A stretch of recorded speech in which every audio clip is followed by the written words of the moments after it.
You feeling stuck lately? Like life's passing you by? Get to know M.A.Y.A. Acronym My Ambition, Your Ambition. Reconnect with your dreams, your goals, your ambitions. Find your motivation and start to live the life you desire. Explore the M.A.Y.A, My Ambition, Your Ambition podcast at MAYAAkai.com.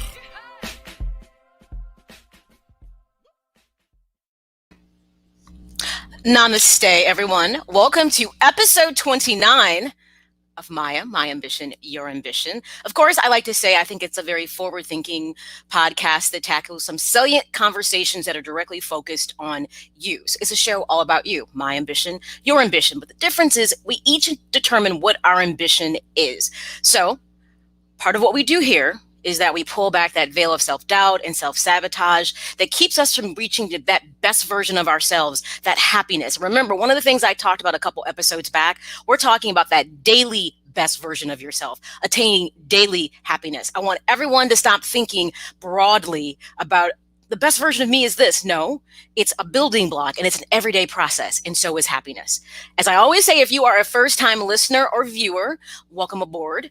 Buckle up for safety. Not that obviously I'm a reckless driver, but sometimes the ride can get a little bumpy and you might have an aha moment. I might say something to make you go, okay, wow, I didn't see that coming. I'm in my feelings a little bit because she didn't say something that really kind of threw me off my square. Those kind of aha moments can happen here at M.A.Y.A. Of course, if you are a returning listener or viewer, then you know exactly what the drill is here. So of course, this episode, I'm going to say for sure, grab your pencil, get some paper, because I really feel like we're going to jump into some stuff that's going to be interesting because we're talking about self-advocacy, something that is so really important. And I think we're going to say a couple things that are going to be worth jotting down. Of course, I will tell you to get the beverage of your choice, coffee, tea. Today, I'm doing lavender citrus tea. It's 5 o'clock somewhere, so you're absolutely allowed to have a glass of wine or whatever your choice beverage might be. And I always say, grab that spot that's kind of quiet, that you can kind of listen and take the 60 minutes to yourself to really take a lot of things in.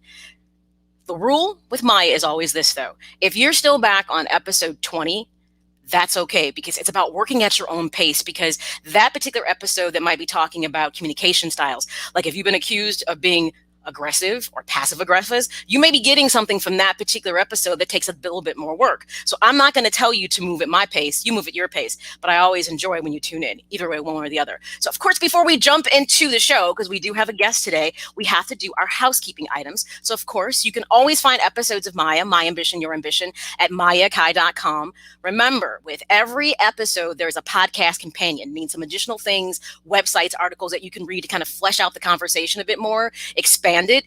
Of course, hopefully by now you have subscribed to my YouTube channel, M.A.Y.A. Just search that and boom, you're going to see a bunch of anime stuff first, because apparently I'm really hot in the anime world. It's got nothing to do with me. It's just the name M.A.Y.A. A lot of Japanese anime stuff comes up. Shocking, right? So, but you'll scroll down and you'll see me and just click on that and subscribe. But if you happen to have a podcast platform of choice, then I'm going to say, okay, go with what you're happy with. You can always find me on iTunes, Google Play, iHeartRadio. I'm on Amazon Audible. I'm also on Spotify. So you can find me all those places.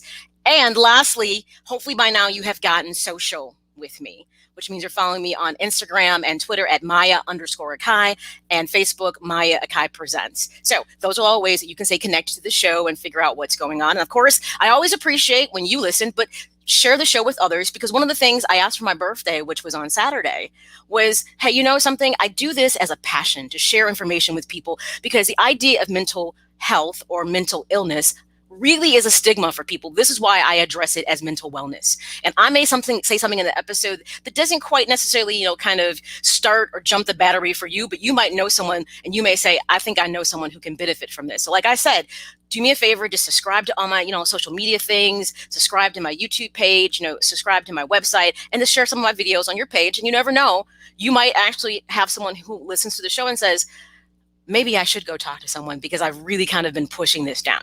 So thank you to everybody who did actually help me with my birthday wish, because my subscriptions on my website went up. So I do appreciate everyone who actually supports me. So let's get on past. Obviously, we've done all of our housekeeping things. And before we jump into episode 29, which is Let's Talk About Self-Advocacy, and we're going to have our guest on, we're going to have to first make sure we check in with Miriam, our musical muse of the show. Hello, Miriam. How are you? Hi, I'm good. How are you?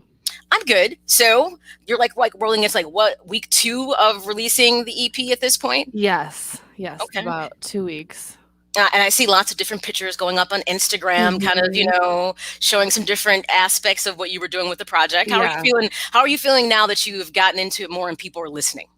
I'm really happy about it. It just brings me so much joy. My friend sent me a video. She has 2 kids and she was jamming to my music in the car and her little kids were like in the back going like this. And it just makes me so happy. There you go. Yeah. Well, that's cool. See, different people are getting your music and they're getting connected with it. All right. I grabbed my notebook. You got your note and you got your pen? I got my pen. Yeah. Okay, there you go. I'm ready. Jot down your notes. You may come back with some questions because we're going to get you on the back end of the show. So, of course, we're featuring another one of the songs from the EP, so I'm excited. Yes. We'll have one more left to go next week, and we've covered all of your new music. Yep. All right, well, we'll see you on the other side. Okay, see ya. All right, everybody, that is Miriam McQueen. You can find her on Miriam McQueen. I love when people do a little better than me, are consistent with all their social media handles, and her website, it's all Miriam McQueen. So you can go to Instagram, Twitter, Facebook. You can find her on YouTube, search her, and you will find her new EP that I think has 5 original songs that she's written on there as well. And we'll feature one of the new songs today on the show. So we'll see her on the other side. I know I've got some comments. One of the things I say that, you can always join the conversation during the show. So if you type something into the comment section, whether it's on YouTube or on Facebook, and I can always include your comments right there. So aloha to you, and I appreciate you listening and you share the show. Good afternoon, Charles, Edward, Bingham, McDavid Sr. You put all your names in it. And I say that every time I say your name. Good afternoon to you too. Yes, all and everything that's Maya. You're right. That is at MayaAkai.com. So thank you guys for tuning in. You always share the show. So if you too want to share something that I say during the show or my guest, and you want to make a comment, just go ahead and put it into the comments and I'll go ahead and drop it into the window and share it with people that are listening and viewing. Of course, if you're just listening to the show, I'll read what's on the screen. And of course, if you're a viewer, then right there, you get to see everything. Okay. Before I bring on the guests, we always have a certain thing we have to do with the show, which is it's toolbox time. And what by now, everyone, do we take out of our toolbox every single show, every episode? Matter of fact, even when you're not listening to Maya, you should wake up and go to sleep with this right next to you, your emotional intelligence, your EI. So what is it, everyone? It's referring to your ability to perceive, control, and evaluate emotions. It's one of the most important tools that you can ever have, because when you have good emotional intelligence, I'm not even telling you great, because being great or perfect at anything is nearly impossible. But the awareness and the insight into emotional intelligence, it just doesn't work just for you. It also works for other aspects and relationships in your life. And I'm going to tell you something. It's all in this next conversation. Is probably so emotional intelligence driven for you personally. And you're going to find that how people receive this conversation also is incumbent upon where they're at with their emotional intelligence as well. So without further ado, let's jump into episode 29. And I'm about to bring on someone who is very near and dear to me. I have known Dr. Nasiah Cirincione-Ulezi. I think I kind of got it right. Ulezi? I think I got it right. I don't know why the short name throws me for like a curveball. I'll get it right at some point. I have known her since grade school. We were often competitors on the basketball court, which is so funny because when I say that, people look at me like, you played basketball? I'm like, believe it or not, I actually have some skill sets. I know it's hard to believe, but I was actually pretty darn good. I've known her for so long. We've had an interesting journey and we reconnected probably earlier last year, and we've done a couple things here and there. And she came to me and said, I really want to have this conversation about self-advocacy. And I said, well, it kind of works really well on last week's episode where I talked about understanding your emotional blind spot zones.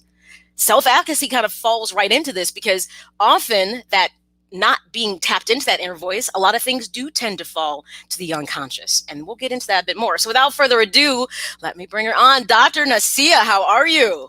I'm good. How are you?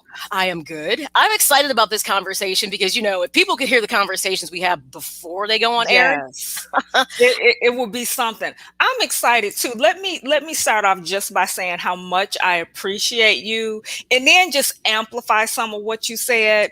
Yes, everybody, Maya and I have known each other for a long time. Yes. And the reason she can't pronounce my name is because I changed it. I had a legal name change in 2001. Mm-hmm. And she is right. We met in grade school on the basketball court. Yes. And Maya was good. So was I. She was. Good.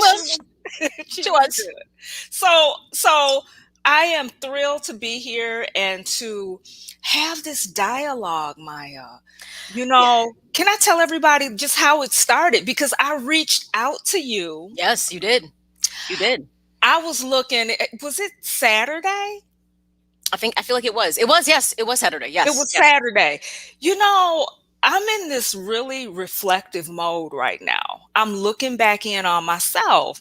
So I have come to understand throughout this year a lot about me. Learn some things about other people, but I will tell you, I have never been clear on who I am and what my needs are. So I want to, really talk about why I reached out to you. I am really starting to reflect on my own trauma and my own trauma responses. One of them, and I know we're going to get into this as our conversation unfolds, but I reached out to you because I am really working on trying to respond immediately when someone offends me, when someone does something that bothers me. What I have a tendency to do, Maya, is when that happens, I freeze. I don't say anything. And then I walk away and think about it and mull over it and think about probably 20 to 30 other things I could have said. But the person is no longer available for me to do that. So I'm committed throughout this year to building my own self-advocacy skills. And the way I'm going to do it is to understand what that response is about. And you know what's really interesting, Nasiah, is that a lot of people who would be labeled as being outspoken, just that person speaks their mind, often have really poor self-advocacy. But everything within this overall projected, kind of demeanor, people would assume that this person doesn't struggle to express themselves. It's not that they're not expressing themselves. They just may not be expressing themselves in a way they need to, or in a way that's getting to the heart of the matter. Because one of the things, as we were fleshing out this conversation, is like advocacy starts internally first. The conversation cannot start outside of you. It has to start within you before it can actually go anywhere. And, I have to be literal with people. I'm always saying, if we're going to have this conversation, let's put this into a literal framework. So if you were to look up self-advocacy and, online at webstermerriam.com, it's the action of presenting one's self, that's the key word, or one's views or interests, versus advocacy, which is a focus on another person's or general greater good or group's issues or cause or interest. It's not always personal. Now, mind you, it doesn't mean that you maybe will not benefit from it, because a lot of things that people advocate for might be social, political, economic, gender-based, racial-based. And you will probably fall into one of those, if not multiple designations. So it doesn't mean that you don't benefit for something you're advocating for, but self-advocacy is a little bit more intimate in regards to the emotional and mental effects and how you respond to things personally, not so much on a broader spectrum. That's it. Maya, I'm getting ready to go deep here. Are you ready for this? I'm ready. Are you up? Okay. I'm up. Let's go. Let's talk about self. Because people, as human beings, we have a tendency to just take these eyes and focus outward. And we don't get back into ourselves. And I think just what you said, this whole idea of self-advocacy requires you to look back in on yourself. So what I'm learning to do is change the relationship I have with myself. How am I doing it, you ask? Maya, I'm working with my inner dialogue, the things that I'm thinking about myself, the words that I'm saying to myself. I'm actively doing things to change it. Because if I'm my first pulse to the world. If I have a positive relationship and dialogue with myself, to myself, then when somebody else steps in and it's not sounding right, then it becomes almost reflexive. I can speak to it. But if I am walking around and I'm saying some real, damaging negative things to myself, then it's easy for others to come into my environment, in my space, and do the same thing. Self-talk is so important. As it's scrolling down on the screen, failure to have a voice to advocate for yourself results in many things. It often means other people get to define you, determine your happiness, often determine who you are as a person, all kinds of things. The construct of who you are becomes through someone else's lens opposed to your own. And you shared a very powerful meme that I think you said you saw on LinkedIn, and I want to share it. Because one of the things we both agree upon that was super important about understanding where self-advocacy often gets drowned, it often gets drowned in personal experiences that can be wrapped in trauma. Now, don't freak out when I say trauma, because what people don't understand is trauma comes in many shapes and sizes. We often refer to it as big T or little t. Big T might be, maybe you were assaulted or in a car accident, something like that. You find someone, deceased. Or small t is maybe you're watching something on TV and it really kind of triggers a memory for you. Or you hear about, so trauma happens in different ways. And by the way, there is no barometer that says what trauma looks like for anybody. That's the first thing. So what might be traumatizing to me may do nothing for you. And we talked about the normalization of trauma in many groups of people. But let me share this meme so we can talk about it, because it's a really powerful meme. Because when you talk about other people defining you, this is what's also happened when things are normalized. So you said you found this on LinkedIn, correct? Yeah, I sure did. And it really speaks to the idea of when things become normalized, which allows them to then be decontextualized. Yes. So trauma in a person, decontextualized over time looks like personality. Yes. Before I move from on, I'm just going to take that off the screen for a second. Let's actually talk about what that means. Yeah. Okay. I can tell you this, how that showed up in my life. There are some traumas that I have experienced, and my trauma response has been to keep pushing through it, keep working more. It's almost like a flight. Now, the issue is, there are people around me who are doing things that are very similar. I shared with you earlier, I'm part of a pretty high-powered group of professionals. And since in this last year, especially after June of 2020, many of us are being presented with opportunities, and we are not saying no. We're just like, bring it on, bring it on. And what I'm noticing is it's creating an overwhelm. We're overwhelmed. We're not saying no, which I think is from the trauma of not having these experiences presented. And this is what we're doing. Many of us are up late into the night, up early in the morning. And because so many of us are engaging in these behaviors, we've normalized it. This is not normal. And one of the things that you and I talked about the normalization, when something is decontextualized, it then becomes a person's personality. Here's a good example of that. And this doesn't apply to all, but it can apply to many, about finding that inner voice. As a child, you might have frequently been told, children are meant to be seen and not heard. Respect your elders. Do not speak up, even if they're wrong, which silences your inner voice. And a lot of us carry that forward, and then we don't know how to engage in responsible conversations with adults and people within positions of power, because we were never engaged in children to be able to know how to do that. Yes. That can turn into that trauma of being shut down and having an inner voice and being able to express yourself, or being seen. Think about this. Yes. You are meant to be seen and not heard. Yes. That's a very powerful thing to think and to say. Yes, So it is. then that turns into a personality of someone who might be looked at as being quiet, doesn't speak up.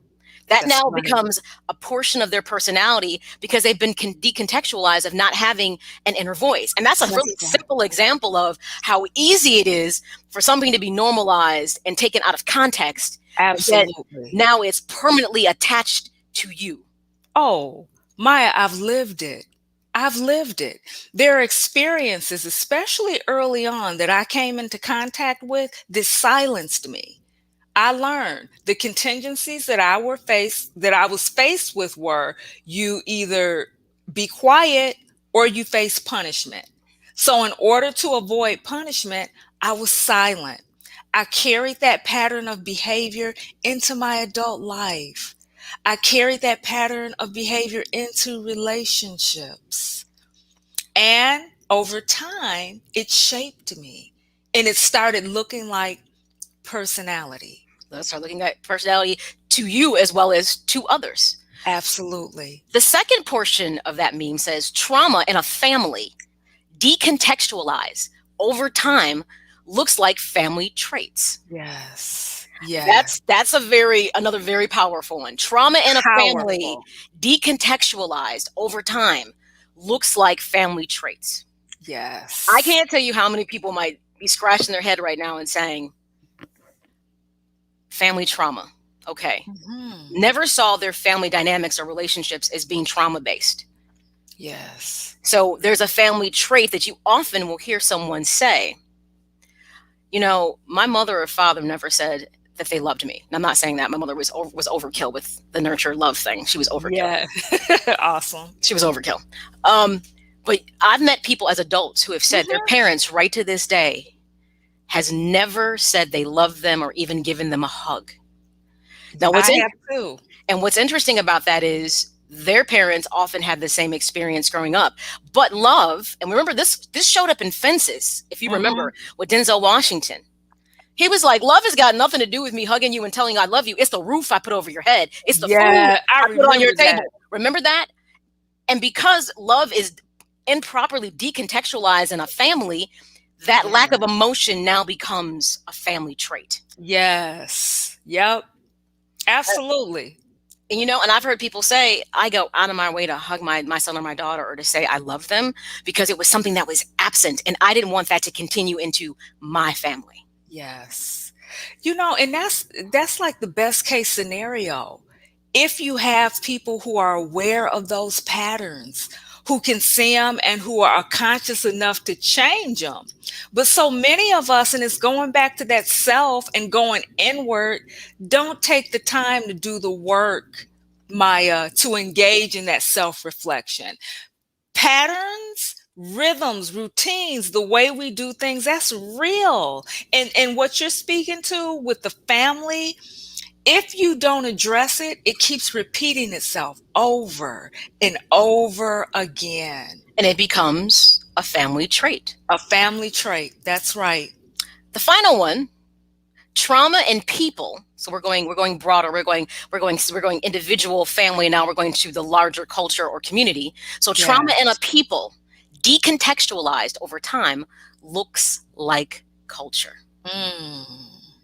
And there's so many examples of that, of trauma being decontextualized and it looks like it's a culture. And specifically, if you look in, let's say, African-American or even Latino cultures, the concept or idea of mental health is a stigma. It is a stigma. You do not air your dirty laundry. Yes. You can suffer in silence, and that speaks the truth. Suffering in silence in many communities is looked at as strength. Yeah. When it's really unhealthy. It's like there's nothing healthy about internalizing something that's negative and trauma and not dealing with it directly. But that in some cultures is looked at as a strength, that you suffer in silence, that you bear the burden of something that you shouldn't have to carry. Yeah. And what is this with not asking for help? And not asking for help. Or guess what? Men don't cry. Men don't show Yes. These are all built into traumas. You see it all the time where little girls fall and skin their knee and people pick them up and kiss him and are you okay? And here's some ice cream. And little boy falls and what are they told?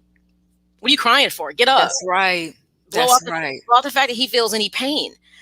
That kind of attitude culturally, which also can be very family based, that masculinity, machismo, we call it in Latino cultures. That builds into that's a personal, family, and a cultural thing. That's an example of how men are decontextualized about having emotion. Hits on all three of those domains. Maya, let's talk for a minute about what that does. That's powerful.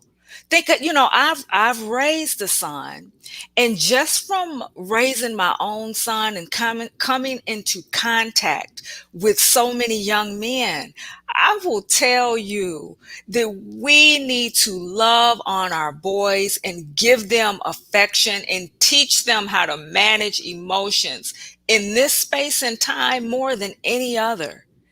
As I've seen him move from childhood to adulthood and seen so many other young men, this is it's a gap that needs to be filled. It's almost like a void that we don't allow so many of our men, our boys to be vulnerable, to teach them vulnerability, emotional vulnerability, to teach them that it is okay to have emotions. You know what's really interesting?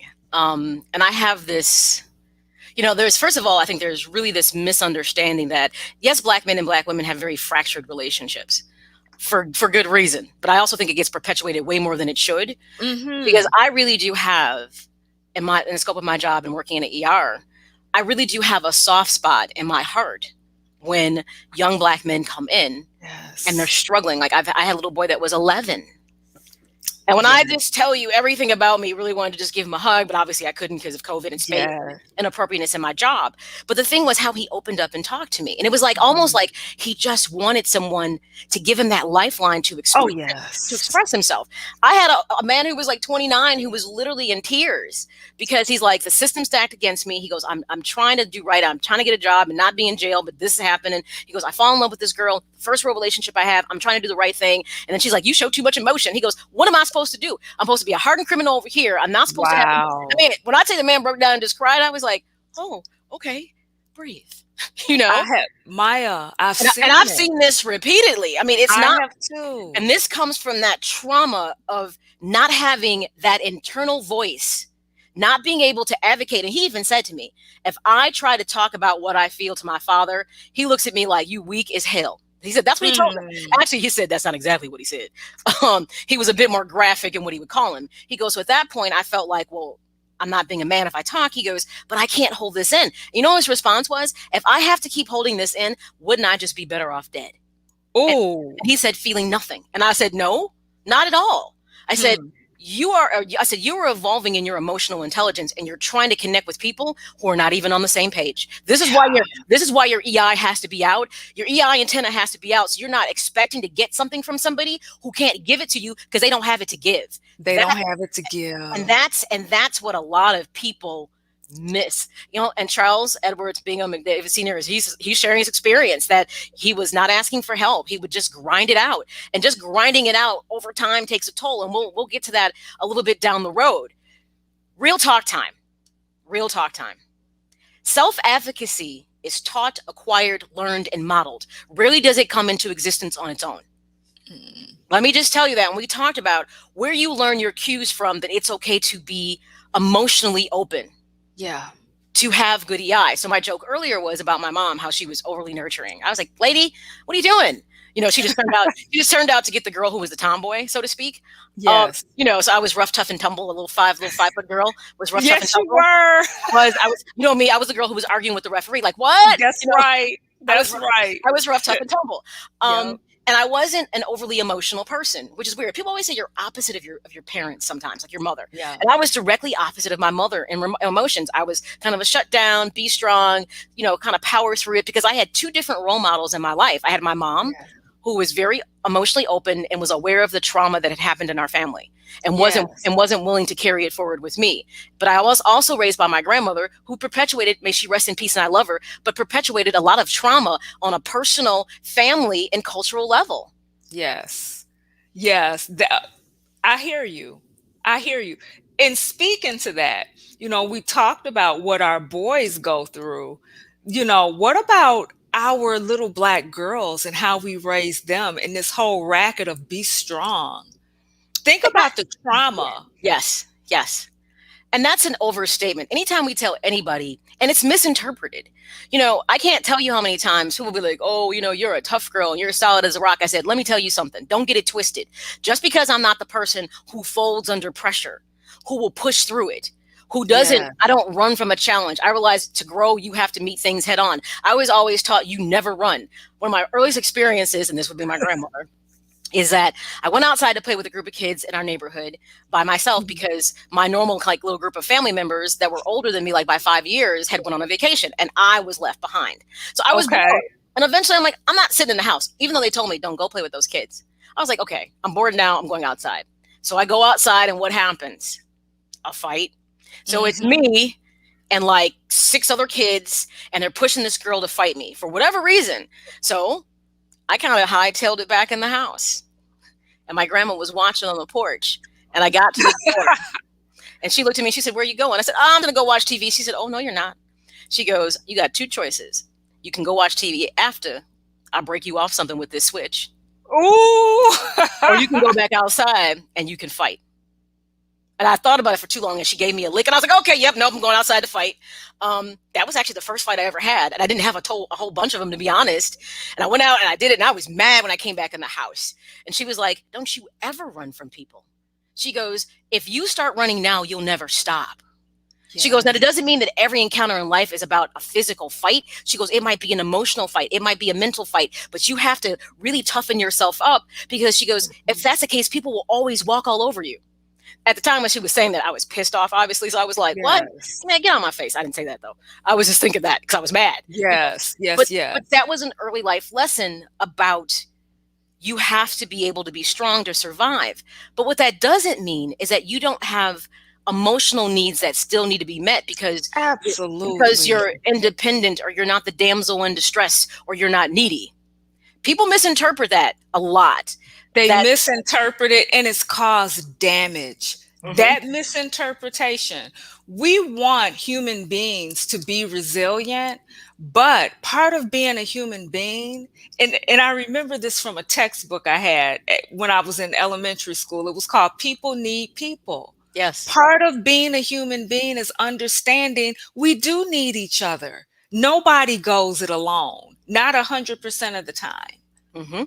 And that's the thing. We should stop putting this emotional burden on people because they're self-sufficient or because they have a voice that it makes you uncomfortable because maybe you don't know how to express yourself.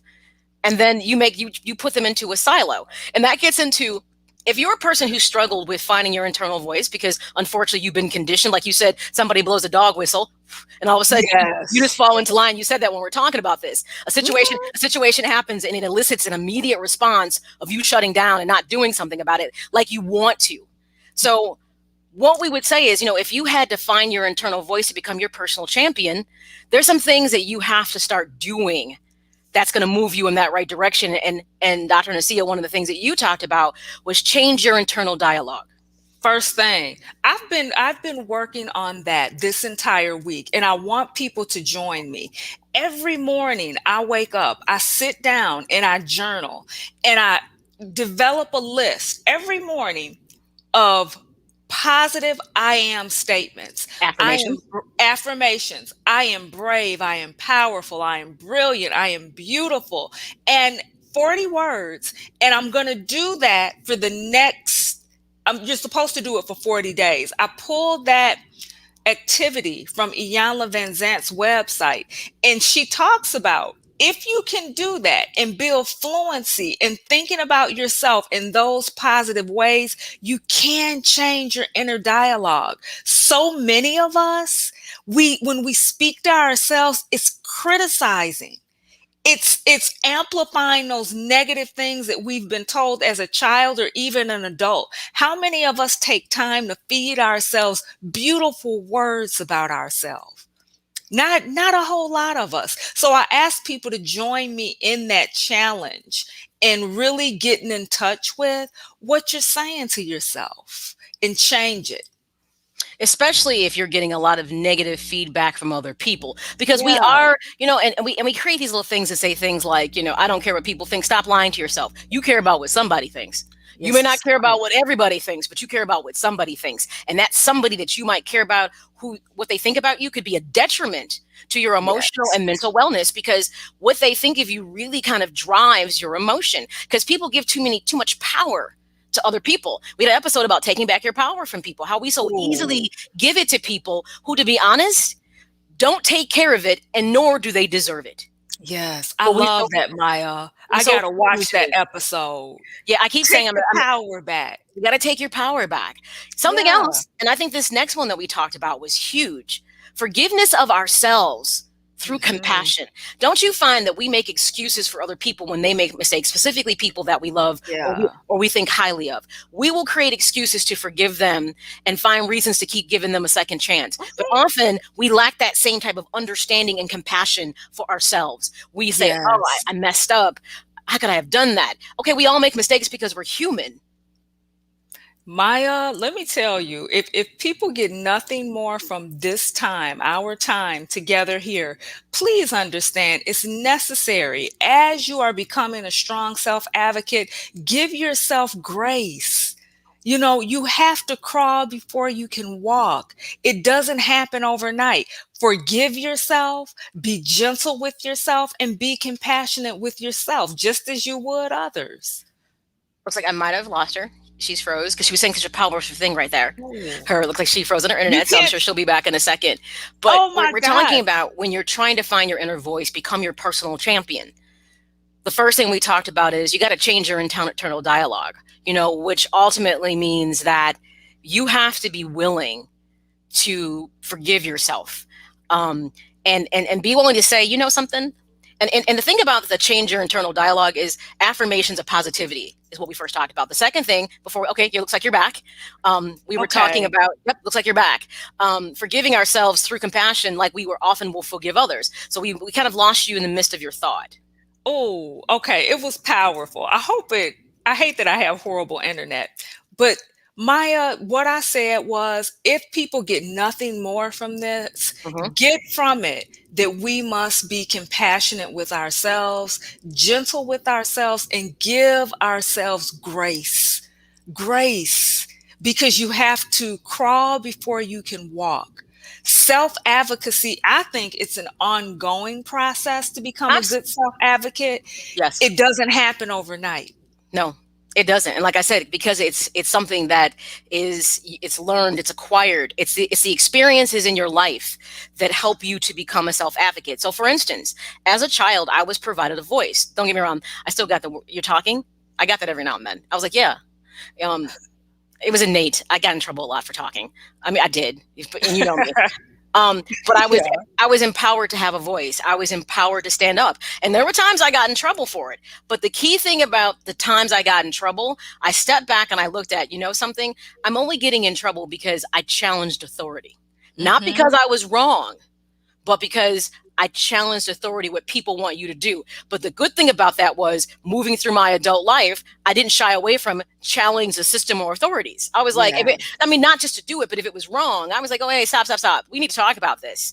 This isn't working for me. So I learned and I was nurtured to have a voice. But if you didn't get that as a child, you are now the architect of your happiness, and you can begin to find that inner voice for yourself. Oh, I love that. I so have to be on this show, at least listening more. I love that, the architect of your own life. Can I drop a gem that you shared with me? Yes.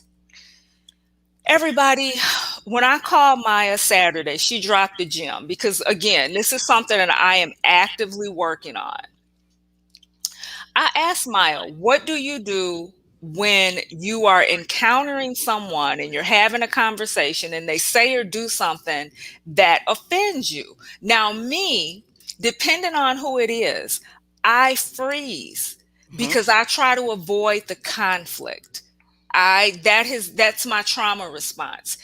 Growing up, the way I was taught is you don't talk back, you don't get into conflicts with people, and that hasn't served me well. But Maya dropped a gem.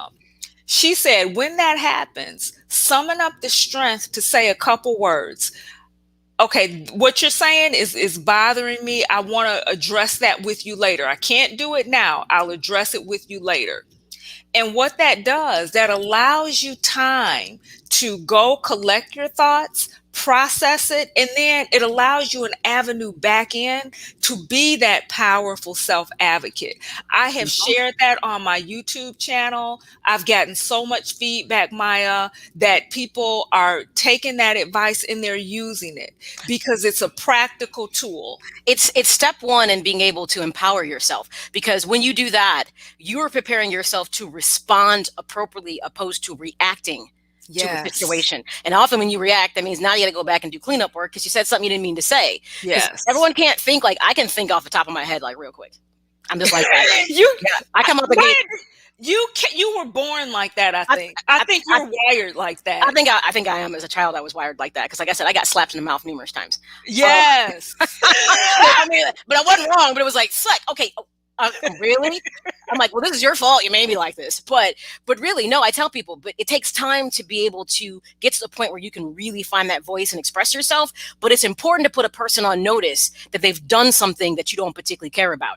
And that gets into, when we're talking about finding that inner voice, let's talk about getting to know your selfies. So the self-care, the selflessness, and the selfishness, they all have a role in your life. We should be doing self-care on a consistent basis. Yep. It's okay to tell people no, and it's okay if they get mad. Because you know what? The question is, if they get mad, why are they mad? Because they expected you to say yes. Yeah. That's the first thing. It's probably something they don't want to do. Or if you can't do it at that time, like, I can't do it right now, I can help you then. It's taking ownership of your time and what you need to process something. But sometimes people get into, and we're going to get into those kind of responses, and there's one that plays into this big time. But knowing your selfies are key. You should be doing self-care on a daily basis. I don't care if it's just at the end of the day. You sit down for 10 or 15 minutes and just take some deep breaths and reflect on your day. Yes. What was good about it? What would you have changed if it was a great day? If it was a small success you had. Be like, yes, man, I nailed this today. I felt good. Mm-hmm. We don't do that enough. Like those affirmations, like I was doing it today. I did the damn thing today. Do it. Say it. I mean, it's okay. And it doesn't mean that you're thinking too much. You are celebrating your successes. The same thing about being selfless. It's like sometimes we give to people when it's appropriate. We never want to not help someone, especially if they're really, truly in need. Yeah. But be careful. Being in need and being needy are two different things, and distinguish the two. If you're always being Captain Save a somebody, that's a problem. And you know, I changed the word up on that one. If you're being a Captain Save a somebody, you might want to pull back on that and kind of say, hey, you know what? I feel like we need to talk about, we keep going through this process with you. Let's talk about how we can empower you. Mind you, don't criticize them. Just address, I feel like we keep coming back to this point. Let's find a way we can address this issue and empower you so you can kind of be more in control. It's all about the language you give to people. And of course, you know what? It's okay to be selfish sometimes and be like, you know what? We've gone through this several times. I'm going to let you figure this out by yourself because you're not new to this rodeo and neither am I. So I'm going to let you ride this out and buck the bull. Let me know how that works for you. Yes. It's not a bad thing, but people cringe on being direct with people. But think about how many people have been direct with you in your life and you've just accepted it. Yeah. Yeah. Maya, see, again, how often does your show come on? It's just every Thursday at 2 p.m. Just once a week. Yes. I can't miss another show. But you can always find podcasts at MA.com. You can go there and listen. I'm on iTunes, Google Play. So you can always, all the episodes are still available that you can go back and listen to. And like I said, I'm going to try to find a podcast resource that you talked about, your affirmations, to post on the page. So people can kind of start doing those affirmation things, give them tools that they can use to move forward. Okay. I want to talk a bit about, and this is really key, understanding how you respond to trauma and how to move past the trauma and the fear of self-advocacy, because these are the things of how people truly respond.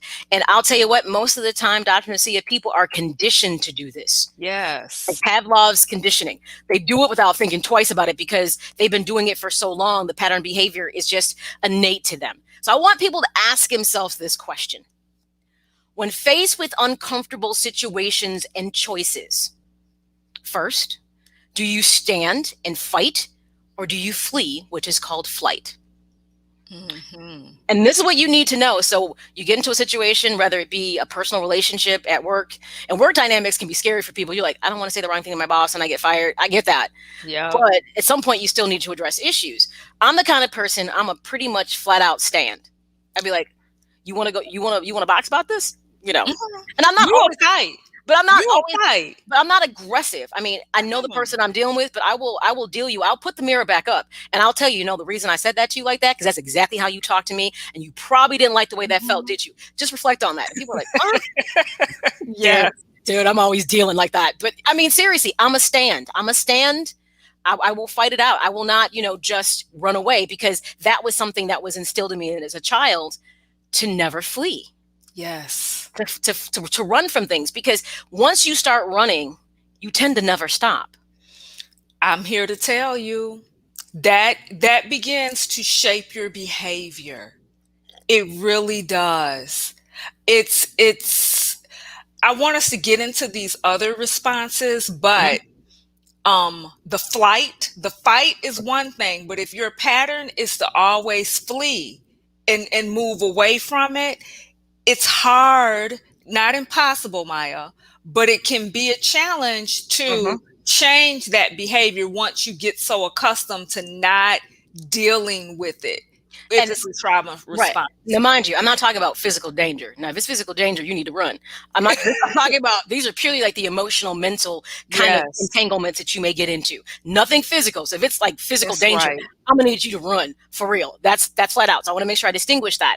No, and you're absolutely right. But this is also where that gem we talked about, the first step in your stance might be, I don't particularly care about what's happening right here. It's making me uncomfortable. So I want to talk with you about this later, but right now it's not the time for me. I'll talk to you later.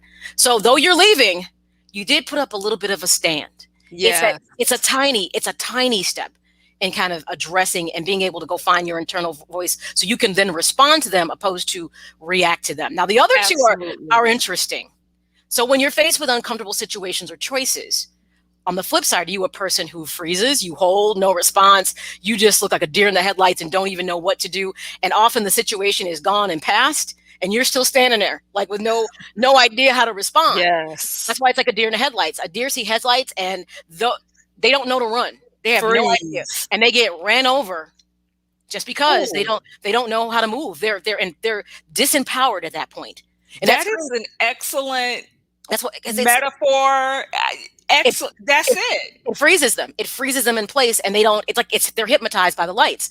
And unfortunately, it can be very untimely for them if a person can't swerve to miss them. On the flip side, I bet you a whole bunch of people are fawns. Now and that's funny, deers and fawns. Fawns are sweet, and they look so they're accommodating and loving. A fawn, which is a baby deer, but fawning means you please to appease. So you stroke people's egos. You want to be on their good side. So you're not going to do anything that's going to challenge whatever the situation is, because you don't want the blowback. You don't want someone to be angry with you. You don't want them to hate you. You don't want to be ostracized. You don't want to lose them, because you've put more value on that relationship and less value on what makes you happy. You've made a conscious decision by doing this. So you fawn.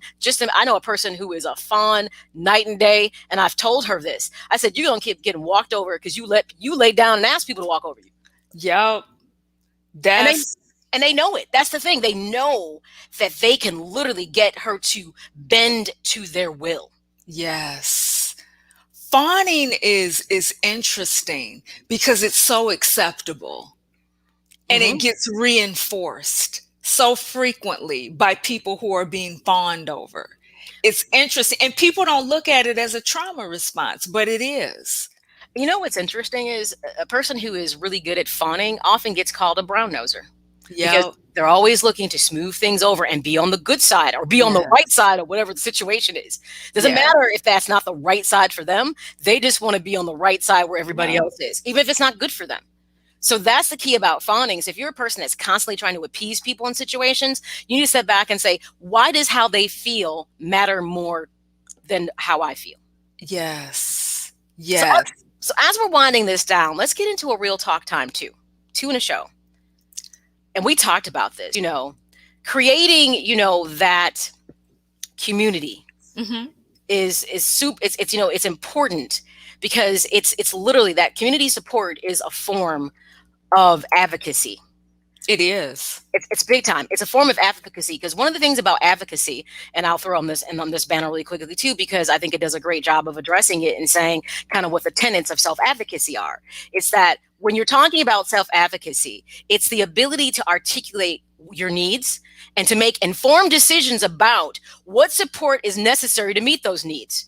So just know that when you look about this in that context, the answer comes from within you, but the resources to answer the question might be outside of you. The thing is, do you have the courage now that you know you need something? Like say you're in a relationship with somebody and you feel like they never hear you or your needs aren't being met and you identify that. Can you step to that person for that support to be able to make that relationship work? Yes. And a lot of people, they struggle with that. So for me, I have two takeaways with this. Ongoing and unresolved emotional trauma can result in other mental and physical issues. Like if you keep subduing your internal voice, it can turn into anxiety, depression, poor sleep. You might all of a sudden have high blood pressure. It has been proven that energy that's held within will find a way to manifest itself, even if it's negative. Always. It has to go somewhere. It has that yucky feeling that I have when I don't speak up. That doesn't just dissipate. It goes somewhere. Doesn't it feel like your stomach is like tight and you just feel this physical response to it? A second takeaway that's so important about finding your inner voice. The healing process is different for everyone. It's not one size fits all. Your voice is unique to you and only you. So don't let somebody else say to you, just because I say what I do, doesn't mean you have to do that. You have to figure out what's been missing. What is the trauma that keeps you from being able to step out and speak about what you need to be happy or what you need to get to that best version of yourself? Yes. Well, we covered a lot of ground in a short amount of time. So we sure did. We did, but all good stuff. So Dr. Nasiah, tell people a bit about where they can find you. Tell them a bit about your organization, because obviously I'm sure that people can benefit from what you do. Yes. Okay. I will tell you, you can find me definitely on Facebook, just as Nasiah Cirincione-Ulezi. I have a YouTube channel that I drop some gems on that channel, especially the last 3 videos. I promise you will enjoy. It is Ulezi the Advocate. Should I put that in chat for folks or? I want to say, do I have something screening at the bottom that maybe says where to find you? But if not, I will. Okay. I will go ahead and I'll get that up for people at the end of the show so they can know where to find you.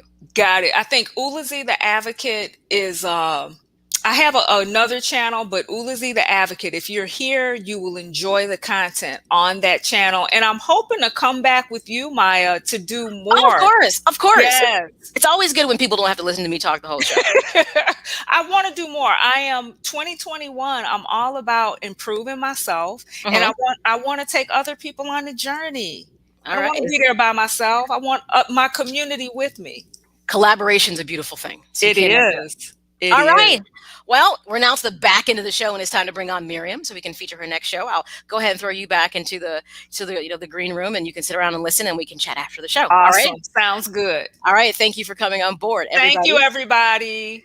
That was board certified behavior analyst, and well as she's a CEO and founder of Ulezi.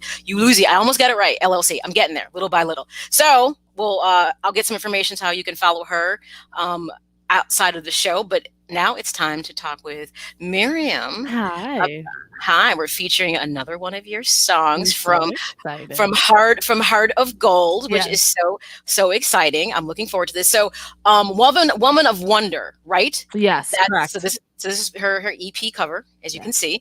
So tell us a little bit about the song Woman of Wonder. Tell us a bit about it. So it's very similar to the idea of Wonder Woman. You just switch the words around a little bit. And I was kind of self-reflecting on, and it does really tie in well to what you guys were talking about today. Just kind of, it's kind of a perfect song based on like self-advocacy and everything, that I saw where I was in society and people telling me like, oh, you're not going to be good enough, all of this stuff. And then I just kind of did my own thing. And by doing my own thing, I just flew above everybody else and I was enjoying it up in where I was succeeding and everything. And hopefully everybody can just interpret it for themselves when they listen to it, just to see if it's something they can relate to and or if there's something specific in it, because when I write my songs, I like to have room for everyone else's imaginations. Okay. So, yeah. Well, I guess without further ado, let's go ahead and get imaginative. So I can say, and I listened to it, so I do feel like you're spot on that it kind of tied in again, like I thought last week did too. So everybody, this is what, song 4 from the EP? Yes. Will this be like the 4th race? All right. Wonder, Woman of Wonder. All right, here we go.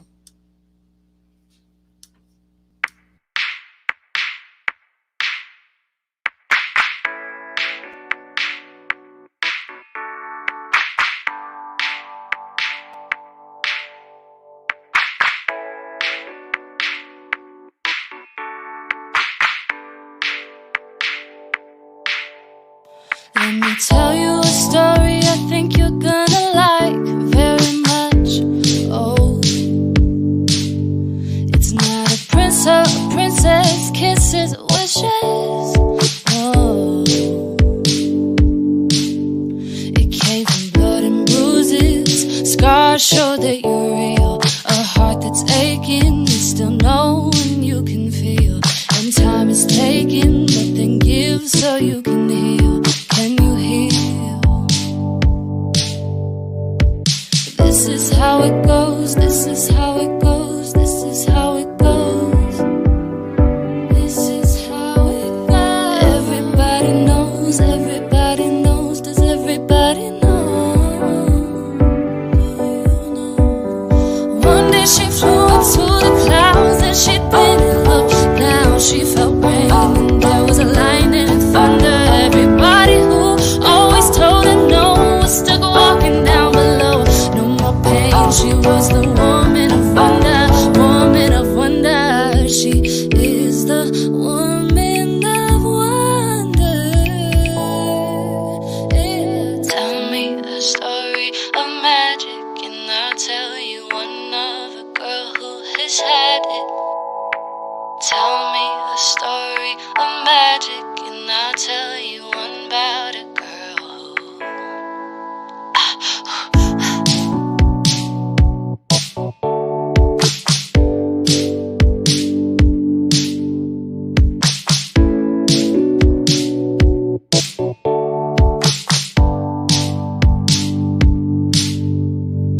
If you dare to question this story, I'll prove you wrong. No, the woman in this really can't fly, but she's still so strong. When you're always giving, everybody takes. Getting used to failure makes winning feel so great. You can chain her up, but breaking free is what she's made of. This is how it goes, this is how it goes, this is how it goes. This is how it goes. Everybody knows, does everybody know?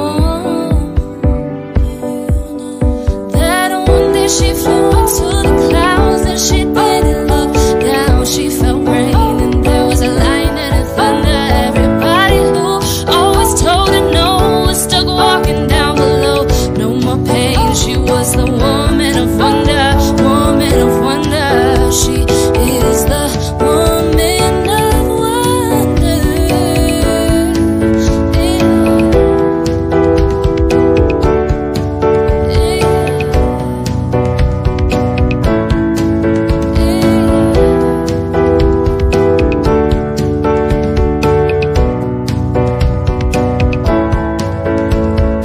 Tell me a story of magic and I'll tell you one of a girl who has had it. Tell me a story of magic and I'll tell you one about a girl who yeah.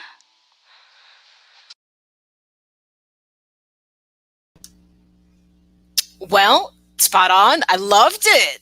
Good. Yay. Yes, yes, I hear it. Okay. Sometimes these things just fall in place. You know? Yeah, I agree. That That's must kinda mean perfect. you must work from a place of really good emotional intelligence. Who, me? Are you talking about me? No, it's you, because your songs, they just really have this, what I feel is very emotionally, the emotional intelligence is there, and it's in the song, and it's different perspectives. So no, Yeah. absolutely. So that's Thank good to you. see. Yes. So fantastic. So I'm excited. There's one more Thank song you. left we'll feature next week. Okay. And I'm still trying to talk you into doing a listening party. So hopefully, you'll get that I together. know. Oh my gosh. Honestly, I just keep forgetting about it. It's just not on my mind. I just work and then Were you just happy like you finally got the project out, so you're just taking a deep breath yeah, from it? honestly, at this point, I'm like, okay, I did it. Like, I did it. You're like, I did it. It's over. It's all I did good. it. Okay, we're done. We're done. Moving on. Like, Well, sometimes it's like that. You just yeah. it's like you get a deep breath. You gotta, you got through the process, and that part is what mattered. So Yeah. it's all good. All right. Well, then obviously we'll see you next week, and I'm looking forward to that song. And everybody, make sure you follow Miriam on Facebook, Instagram, YouTube at Miriam McQueen. Of course, her stuff is also at miriammcqueen.com. It's pretty simple, so it'll be really easy to find her, so to speak. All right. We'll see you next week. Okay, see ya. All righty. See ya. All right. So there you have it, everybody. We have gotten to the end of the show. Got to say, again, this was episode 29. Let's talk about self-advocacy. Thank you for everyone who is chiming in with their comments. I really do hope that people will really look to find that inner voice, because it's part of getting to that best version of you. It's probably one of the most important parts, because you're having that internal dialogue that's telling you where the source of your angst, your anxiety, your unhappiness is coming from. You got to put your finger on that first before you can really ever start to kind of rebuild, reboot, whatever it is that you want to do to get to being to that best daily version of yourself and really getting your hands around that happiness that we all so seek. I want to say thank you to my guests, Dr. Nasiah Cirincione-Ulezi. I think I finally got it right, for joining the show. You can always follow her on YouTube, Ulezi, the Advocate. YouTube videos, great stuff. She's a certified behavioral analyst. So a lot of similar parallels in some of the things we talk about. So make sure you check her out as well. She does also, like I said, Ulezi LLC. She works with, she's a behavioral analyst. So things from like ADHD, life changes, a lot of different stuff, especially if you have kids that have IEPs. Having someone like her on your team to help you navigate getting the best things for your kids could be an amazing resource to have. So make sure, you follow her, check her out. I think, she could probably answer some difficult questions for people, especially if you have a child that's having an issue with learning right now during the pandemic because of e-learning. She's definitely someone to tap into to help you out with tips of how to help your kid make the adjustment in the midst of e-learning, because it can be complicated. All right. So thank you very much for her coming on the show. Remember, you can always listen to episodes of M.A.Y.A, My Ambition, Your Ambition at M.A.Y.A. There will be a podcast resource section. I'm going to add some of the things that she had on there as well. So just go to M.A.Y.A, click on podcast resources, and then you can read, or maybe be a video too on there too that you can watch. Hopefully by now everyone is subscribing to my YouTube channel. I hope you are. M.A.Y.A, as well as you can always find those episodes of M.A.Y.A, My Ambition, Your Ambition on iTunes, Google Play, iHeartRadio, podcast platforms.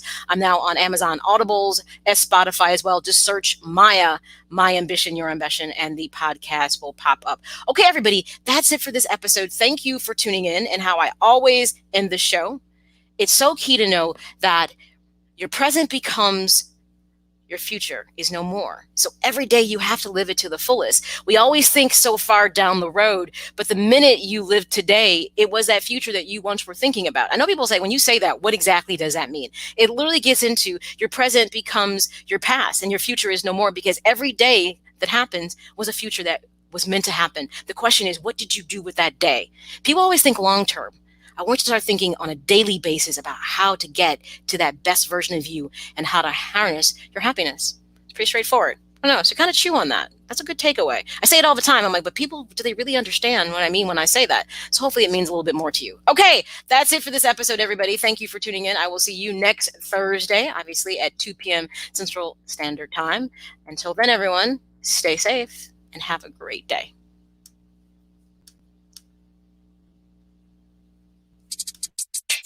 Get inspired, get motivated with M.A.Y.A and the M.A.Y.A My Ambition, Your Ambition podcast. Something that I take pride in is trying to be forward thinking, thinking outside the box, challenging myself. And as I challenge myself, hopefully I challenge you. Find Maya on Twitter and Instagram at Maya_Akai. On Facebook at Maya Akai Presents. We're going to talk health, wealth, fitness, mental health, financial, lots of different things that can empower you as you seek out the ambition that you're pursuing. Or get everything Maya at MayaAkai.com.